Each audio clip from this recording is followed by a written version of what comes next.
তখন বলছে যে আমাদের উত্তমের চাটা কত না আপনি সরাসরি টাকাও নিল জিনিস নন পার্সেন্ট।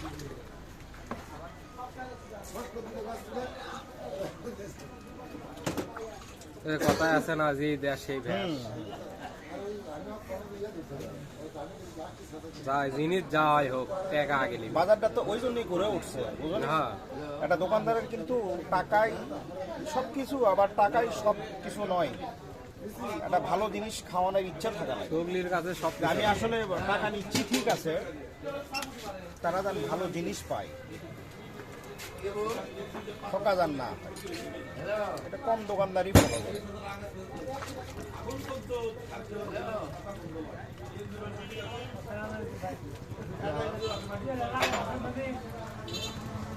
Hello.